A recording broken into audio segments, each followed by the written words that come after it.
Good morning students. आज मैं आपको वाक्य के बारे में बता रही हूँ। वाक्य किससे कहते हैं? शब्दों के सार्थक समूह को वाक्य कहते हैं। जैसे बच्चे खेल रहे हैं।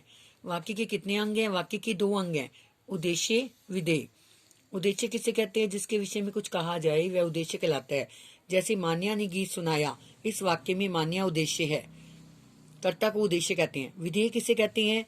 उद्देश्य के विषय में जो कुछ कहा जाए वह विधेय कहलाता है। जैसे लेखक कहानी लिख रहा है, इसमें कहानी लिख रहा है विधेय है। रचना के आधार पर वाक्य के भेदों के नाम बताइए। रचना के आधार पर वाक्य के 3 भेद होते हैं। नंबर 1 सरल वाक्य, नंबर 2 संयुक्त वाक्य, नंबर 3 मिश्र वाक्य। सरल वाक्य किसे कहते हैं?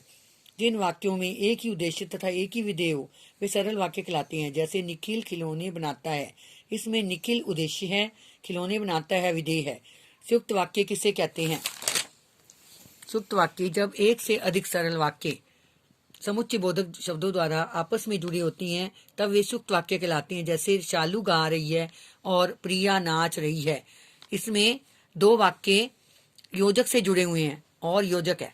मिश्र वाक्य किसे कहते हैं? मिश्र वाक्य जिस वाक्य में एक प्रधान उपवाक्य हो तथा दूसरा आश्रित उपवाक्य हो उसे मिश्र वाक्य कहते हैं।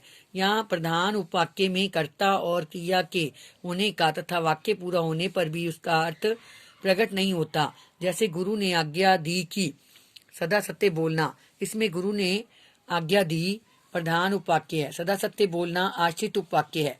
अर्थ के आधार पर वाक्य के कितने भेद होते हैं उनके नाम बताइए और उदाहरण भी लिखें। अर्थ के आधार पर वाक्य के 8 भेद हैं, उनके नाम इस प्रकार हैं। नंबर 1 विधानवाचक, जब जिस वाक्य से किसी बात या काम के होने का बोध हो वह विधानवाचक वाक्य कहलाता है। जैसे वह मेरी सहेली है। निषेधवाचक, जिस वाक्य में किसी बात या काम के न होने का बोध हो वह निषेधवाचक वाक्य कहलाता है। उसने खाना नहीं खाया, नहीं। प्रश्नवाचक, जिस वाक्य का प्रयोग प्रश्न पूछने के लिए किया जाए उसे प्रश्नवाचक वाक्य कहते हैं। तुम क्या पढ़ रहे हो?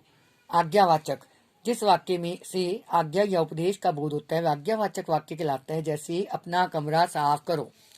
विस्मयादिवाचक, जिस वाक्य के द्वारा शोक, हर्ष, आश्चर्य आदि भाव प्रकट होती हैं वह विस्मयादिवाचक वाक्य कहलाता है। जैसे वाह क्या दृश्य है। संदेहवाचक वाक्य, जिस वाक्य द्वारा किसी बात या काम के होने में संदेह हो वह संदेहवाचक वाक्य कहलाता है। जैसे वह लखनऊ चला गया होगा। शायद कल हम मेट्रो की सवारी करेंगे, शायद आज वर्षा हो।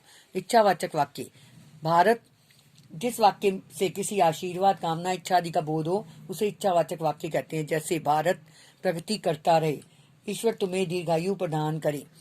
संकेतवाचक वाक्य, जिस वाक्य में एक कार्य का होना या ना होना दूसरे वाक्य पर निर्भर करे उसे संकेतवाचक वाक्य कहते हैं। जैसे यदि तुम जाओगे तो मैं भी चलूंगा। मन लगाकर पढ़ोगे तभी अच्छे अंक ला पाओगे। बच्चों, आपने गृह कार्य में वाक्य पाठ के प्रश्न उत्तर याद करने और लिखने हैं और महाभारत का 34 पाठ पढ़ना है।